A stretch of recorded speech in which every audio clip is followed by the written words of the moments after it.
అందరికీ నమస్కారం అండి. చాలామంది దేవుడిని ఎంతో భక్తితో పూజలు చేస్తూ ఉంటారు. అయితే ఇంట్లో పూజా గదిని శుభ్రం చేసేటప్పుడు కొన్ని జాగ్రత్తలు తప్పకుండా తీసుకోవాలి. పూజా గదిని శుభ్రం చేసేటప్పుడు తెలిసి తెలియక తప్పులు గనక చేసినట్లయితే, ఆ తప్పుల వల్ల చేసిన పూజకు ఎలాంటి ఫలితము లభించదు. అనేక కొత్త సమస్యలు గూడా వచ్చే అవకాశం ఉంటుంది. పూజా గదిని శుభ్రం చేసేటప్పుడు ఏ తప్పులు చేయకూడదో మనం ఇప్పుడు ఈ వీడియోలో చూద్దాము. కొంతమంది పూజా గదిని శుభ్రం చేసేటప్పుడు మనం మామూలుగా ఇంట్లో చిమ్ముకునే చీపురుతో శుభ్రం చేస్తూ ఉంటారు. అయితే పూజా గదిని చీపురుతో శుభ్రం చేయకూడదు. పూజా గదిని శుభ్రం చేయాలి అనుకుంటే శుభ్రమైన వస్త్రంతో మాత్రమే పూజా గదిని శుభ్రం చేయాలి. పూజా గదిని శుభ్రం చేసిన తర్వాత పూజా గదిలో న్యూస్ పేపర్ల పైన దేవుడి పటాలు పెడుతూ ఉంటారు. పూజా గదిలో పొరపాటున కూడా న్యూస్ పేపర్లు వేయకూడదు. న్యూస్ పేపర్‌లో ఎన్నో చెడు వార్తలు ఉంటాయి. పూజా గదిలో న్యూస్ పేపర్‌లు గనక ఉన్నట్లయితే చేసిన పూజకు ఫలితం దక్కదు. న్యూస్ పేపర్‌లకు బదులు ఏదైనా పట్టు వస్త్రాన్ని కానీ, తెల్లటి కాటన్ వస్త్రాన్ని కానీ వేసుకోవటం చాలా మంచిది. పూజా గది శుభ్రం చేసేటప్పుడు చాలామంది దేవుడి పటాలను నేల మీద పెడుతూ ఉంటారు. అయితే దేవుడి పటాలను నేల మీద పెట్టకూడదు. ఏదైనా వస్త్రం పైన దేవుడి పటాలను పెట్టడం మంచిది. పూజా గదిని శుభ్రం చేసే ముందు తప్పనిసరిగా స్నానం చేయాలి. శనివారం రోజు పూజా గదిని శుభ్రం చేసినట్లయితే చాలా మంచిది. శుక్రవారం కానీ, మంగళవారం కానీ పూజా గదిని శుభ్రం చేయకూడదు. పూజా గదిని శుభ్రం చేసిన తర్వాత పసుపు నీళ్లు పూజా గదిలో చల్లాలి. ఇలా చేయటం వల్ల లక్ష్మీదేవి యొక్క అనుగ్రహము తప్పకుండా కలుగుతుంది. ఇంట్లో ఉన్న ప్రతికూల శక్తులు తొలగిపోతాయి.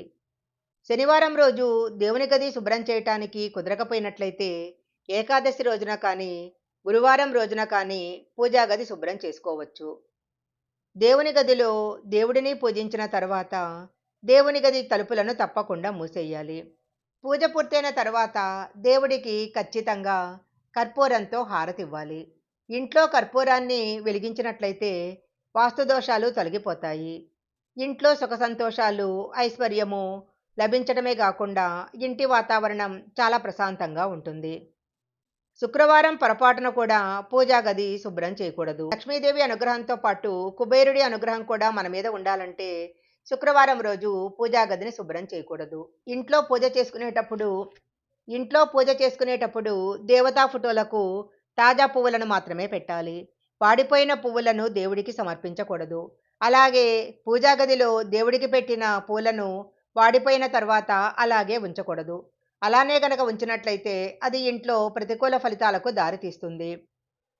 పూజ చేసిన తర్వాత దేవుడికి తమలపాకులను తప్పకుండా సమర్పించాలి.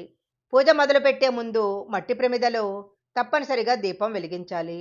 మట్టి ప్రమిదలో దీపం వెలిగించటం వల్ల జీవితంలోని దరిద్రాలన్నీ తొలగిపోతాయి. చాలామంది పూజ చేసేటప్పుడు ముగ్గు వేయకుండా పూజలు చేస్తూ ఉంటారు.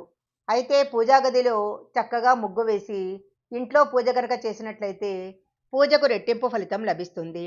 అలాగే అష్టైశ్వర్యాలు కలుగుతాయి. దేవుడి పూజ కోసం మనం వాడే కుందులను శుభ్రంగా కడిగిన తర్వాత మాత్రమే వాటిని పూజకు ఉపయోగించాలి. పూజా గదిలో కుందులను ఏ రోజుకు ఆ రోజు శుభ్రం చేసి అందులో నూనె పోసి ఒత్తులు వెలిగించాలి.